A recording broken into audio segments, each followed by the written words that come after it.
Prenez place sur le monticule et bienvenue dans le calendrier de l'Avent de First Pitch. Aujourd'hui, case numéro 4. Allez, je vous emmène faire un tour en 1993. Imaginez le Yankee Stadium, un soir de début septembre. Pas n'importe quel match, pas n'importe quel contexte. Face aux Yankees, il y a une équipe qu'on ne connaît plus vraiment, les Cleveland Indians. Cela fait 25 ans qu'ils végètent dans les profondeurs de la ligue. 25 ans de marasme, de défaites, de saisons sans horizon. Mais 1993, c'est autre chose. C'est la première secousse. La terre commence à trembler dans l'Ohio. Parce que sans que personne ne réalise encore, cette équipe est en train de naître. Une dynastie avortée, la plus talentueuse des années 90. Dans le dugout, ce soir-là, vous avez du Kenny Lofton, le speedster, Carlos Barriega, le métronome, Albert Bell, la bête, et un gamin absolument inconnu, 21 ans, le sourire discret, Manuel Aristide Ramirez. Dans les tribunes, on sent déjà l'arrogance tranquille des années Yankees qui arrivent, les années Jeter, celles où chaque ligne du line-up est un futur All-Star. Celle où l'on se dit que le baseball a changé de dimension. Bientôt arriveront les bagues, les dynasties, les légendes en série. Mais pour l'instant, le Bronx n'a pas encore tout à fait compris que Cleveland aussi est en train d'assembler un monstre baseballistique. Une équipe qui, dans 2 ans à peine, se battra pour le titre face à des Braves de l'ère Maddox, Galvin, Schmuth. Un temple inviolable, intouchable. Une équipe qui, en 1997, retournera aux World Series pour tomber contre les Marlins. Oui, les Marlins. Et rien que le dire, j'ai mal. Je revois encore Greg Crunsell, Edgar Renteria, et je pense comment ça a pu être possible. Une génération incroyable qui heurte le pire scénario possible, et au milieu de tout ça, il y a toujours ce jeune joueur, un certain Manny, le genre de joueur qui fait basculer un match, mais aussi une vie de fan. Mais revenons un peu à ce soir de septembre 1993. Tout ça n'existe pas encore. On ne voit qu'un rookie, un gamin. Il vient d'entrer au Yankee Stadium, ce lieu qui avale les rookies, ce lieu où l'on grandit vite, ou alors on disparaît. Ce soir-là, Manny Ramirez joue son deuxième match en MLB. Le tout début d'une trajectoire un peu folle. Et la folie, vous allez voir, c'est le principal fil conducteur de cette petite case. Il s'avance au bâton, premier lancé, puis pop. La balle part haut, loin, très loin.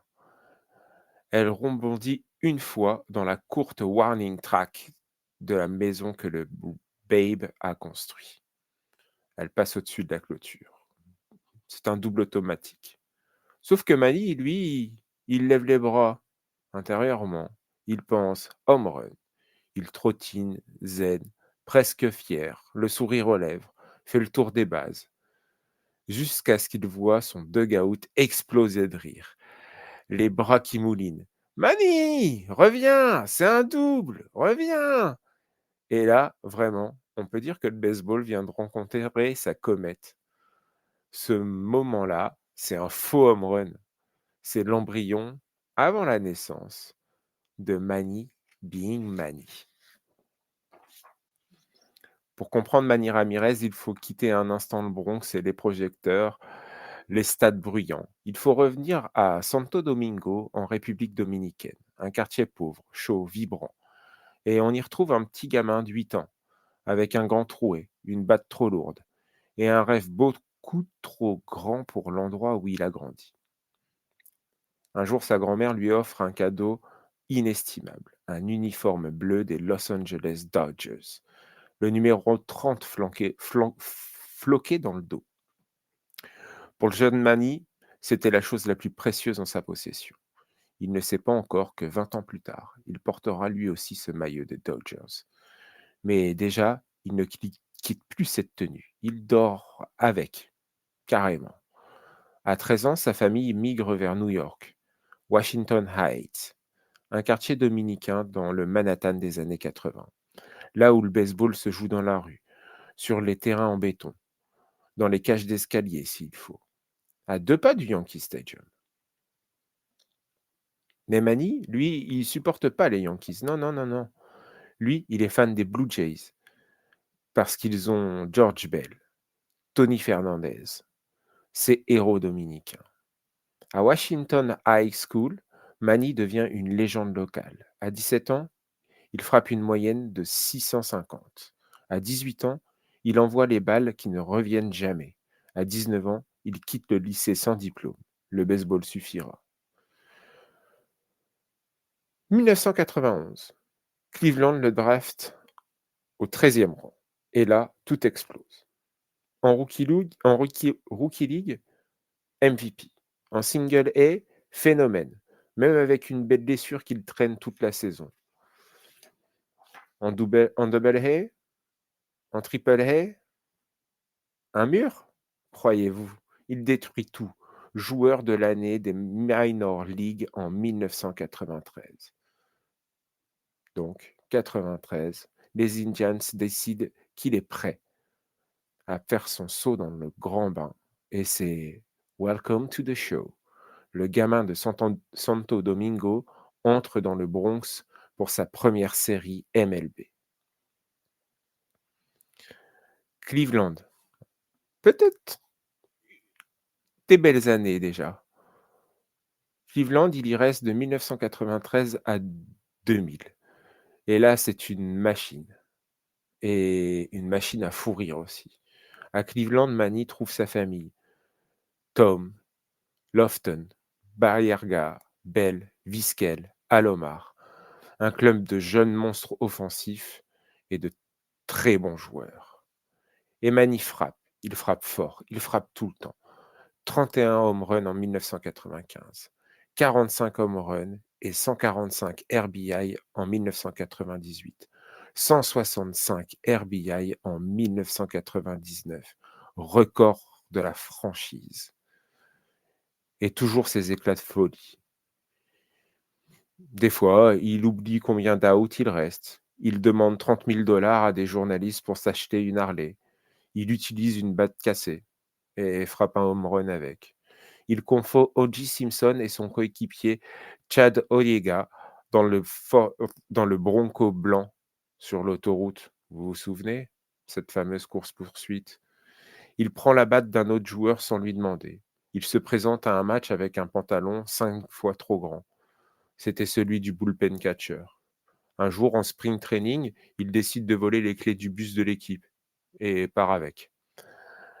Comme disait Mark Hargrave, That's Manny being Manny. Mais derrière les sourires, il y a un tueur, un slugger d'élite, un futur Hall of Famer sans scandale. Sauf que les scandales finiront par arriver un peu plus tard. En 2001, il part à Boston. Et là, il devient une légende. Boston offre à Manny 160 millions. Il devient une star, une icône, une attraction. Les fans découvrent tout, le génie, mais aussi la folie. Et encore une fois, Manny being Manny. Un jour, disparition dans le Green Monster pour aller faire une pause pipi en plein milieu du jeu. Un high five à un fan en pleine action avant de compléter un double jeu. Une bagarre avec son coéquipier Kevin Youkilis. Un coup de tête à son secrétaire de voyage. Des journées malades où on l'aperçoit au bar avec Enrique Wilson. Mais c'est aussi 2 titres de World Series, 2004-2007. World Series MVP en 2004, 500 HR en 2008, l'association Manny Big Papi, c'est un duo infernal. Et puis ce swing, honteusement beau, une batte tenue haute, un contact d'une violence fluide et l'impression que la balle disparaît. Boston lui appartient. Même quand il s'énerve, même quand il demande un trade, même quand le Fenway souffle le chaud et le froid, même quand il est tradé. Oui, rappelez-vous, Alex Rodriguez. Il fait partie de l'échange avec les Texans. Mais quand tout est annulé, il revient. Pas content, mais les fans, eux, l'accueillent de nouveau. Manny, c'est l'art du chaos permanent. En 2008, il arrive à Los Angeles. Les Dodgers créent le quartier Mannywood dans les tribunes. Il frappe une moyenne de 396 en 2 mois. Il transforme Chavez Ravine en carnaval. Il joue comme un MVP, il sourit comme un enfant, il frappe comme un titan. Mais en 2009, la chute, suspension, 50 matchs pour substance interdite. L'onde de choc est énorme. Le héros est abîmé, l'icône fissurée. Manny reviendra, bien sûr. Toujours lui, toujours drôle, toujours imprévisible. Mais le mythe en a pris un sacré coup. Et cette fin de carrière, que dire? Les White Sox, 24 matchs. Tampa Bay, 5 matchs. Puis retraite, après un nouveau test positif. Puis il tente un retour. Puis il part à Taïwan. Puis au Japon. Puis en Australie. Puis devient coach.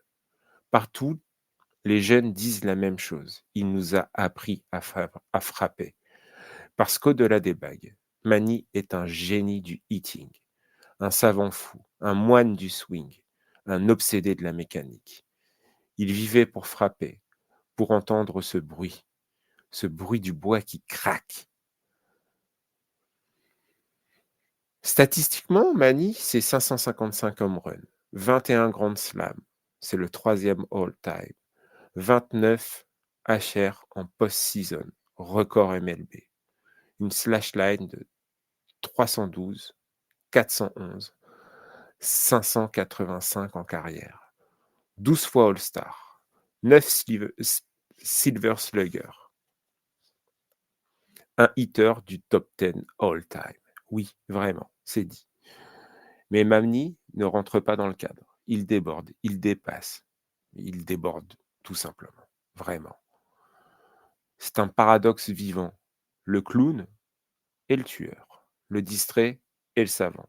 Le héros et l'anti-héros. Aujourd'hui encore, il n'est pas au Hall of Fame. PED oblige. Peut-être pour toujours, peut-être pas. Mais voilà ce qu'on peut dire. Sans Manny Ramirez, le baseball serait moins drôle, moins fou, moins humain, mais aussi moins grand. Parce qu'un sport a besoin de ces géants sérieux, de ces monuments silencieux, mais aussi de ces météorites imprévisibles. Et Manny Ramirez, c'était une météorite, une énorme, pas une étoile filante. C'est 2 décennies à faire briller des étoiles dans mes yeux. Oui, mon amour du baseball, je lui dois en grande partie. Et si aujourd'hui je porte le numéro 24 sur mon uniforme, bah, c'est pas pour rien. Et parfois, juste avant de sortir du vestiaire, pour rappeler au monde qui il était vraiment, il se retournait avec un sourire en haussant les épaules et en lançant un Manny Being Manning. Voilà, c'est la fin de cette case 4. On se retrouve très vite pour la case 5, c'est-à-dire demain. Et puis, il me reste plus qu'à vous souhaiter un joyeux Noël et à très vite.